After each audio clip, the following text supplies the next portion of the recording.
2024 will be remembered for many reasons, but chief among them will be developers like Game Science proving that they can hang in the action space with Black Myth Wukong.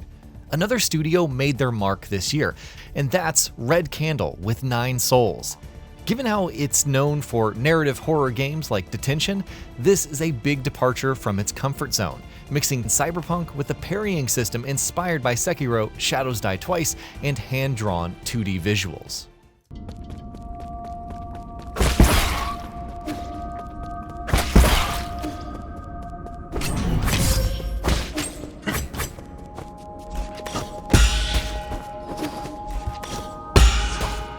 After garnering significant acclaim on PC, both from Steam users, currently overwhelmingly positive, and critics, it's available now for consoles. Suffice it to say that if you're a genre fan, someone seeking exceptional combat, or find the general premise intriguing, 9 Souls is an incredible experience that should not be missed.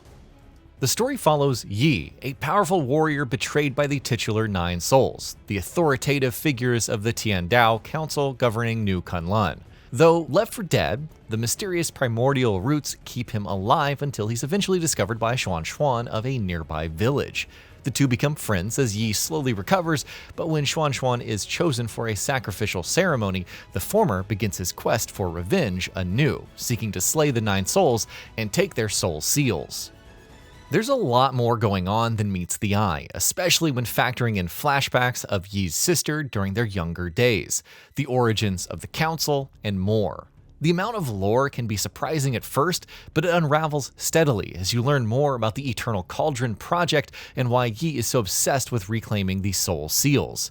The characterization is also on point throughout, particularly the dichotomy when Yi interacts with Xuan versus the 9 Souls, and offers quiet moments of reflection and some light comedy, Shen Nong's poison consumption or Shanghai 9000 and its aloof nature, without losing the plot. However, the two main pillars of the title are its exploration and combat. If you played other games in the genre, the gameplay loop will look very familiar. Explore areas, uncover secrets and upgrades, unlock an ability, defeat a boss, and then use that new ability to open up new locations. Sometimes you'll encounter places closed off and necessitating a new technique, but exploring out-of-the-way areas could yield rewards, like currency called Jin for purchasing jades to equip for passive benefits. It's a time-tested mechanic and 9 Souls makes good use of it. The areas themselves are also well realized and imaginative. Each boss is in charge of a district of sorts, and their approach to managing it manifests in different ways. For instance, the agricultural zone has many facilities in ruin or disrepair and almost feels zombie-like in how it continues to function, foreshadowing if nothing else. Though they're not as large as they may first appear. Those moments where two areas link back together can feel a bit underwhelming. They're still full of things to discover, whether it's mini-bosses, challenging platforming sections, or nodes and treasure chests to hack into. The only grievance I have is how some of them can feel unrelenting, sometimes with their environmental hazards and enemies. Speaking of which, there's a fair bit of variety to the enemies, ranging from your average guards with swords and spears to drones and war dogs.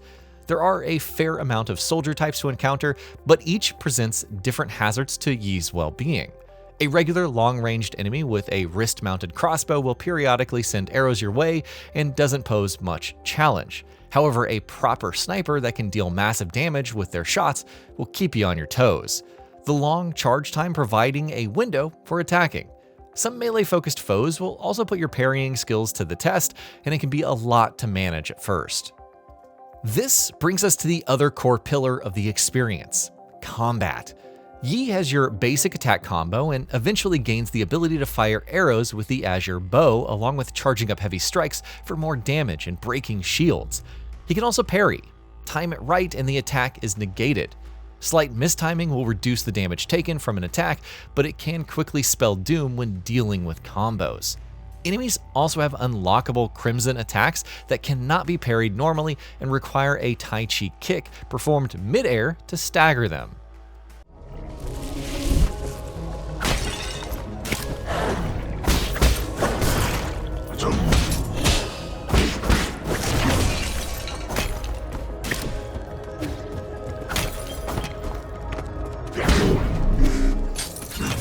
Unlike Sekiro, there's no execution mechanic once you've broken an enemy's posture.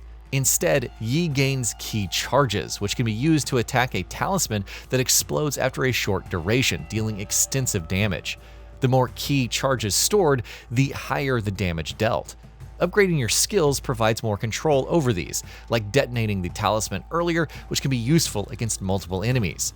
Jades can also help in this endeavor, like incapacitating enemies stuck with talismans to provide some breathing room. While it's initially challenging to master the parry timing, especially when taking on multiple enemies at once, Nine Souls' overall combat oscillates pretty well between calculated battles and desperate struggles. That initial battle against a mini-boss may be a wash, but after learning their patterns and quickly adjusting, attacks start to feel more surgical and precise. This is all the more notable in boss battles, which all feature unique mechanics, some amazing spectacles, and robust challenges.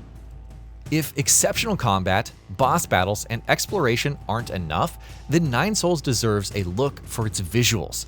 They're hand-drawn, backed by remarkable designs for all characters and enemies, and animated so well.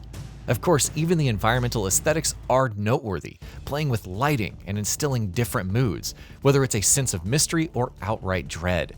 The soundtrack is also simply sublime. There are elements of traditional Chinese opera singing and classic instruments mixed with fast-paced techno and distortions which must be heard to be believed, and they pair well with the combat. To say that the presentation values are exceptional would be an understatement, even with the comic book style panels preceding some of the boss battles. If it wasn't obvious enough by now, Nine Souls is pretty great. Each element, be it the visuals, combat, or environments, is honed to perfection, following a unified vision that perpetuates throughout. The plot can be initially challenging to follow, but it's still compelling, and the in-game glossary helps keep track of everything. The challenge may not be for everyone, but there is a story mode available to adjust the amount of damage inflicted and endured.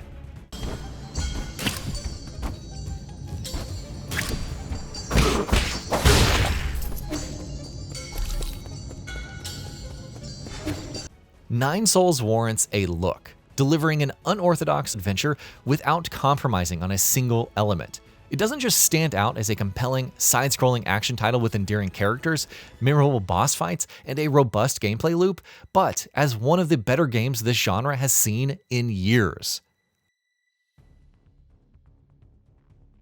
And that'll be about it for this one. If you guys like what we're doing at GamingBolt, please consider subscribing to our channel, and I'll see you guys on the next video.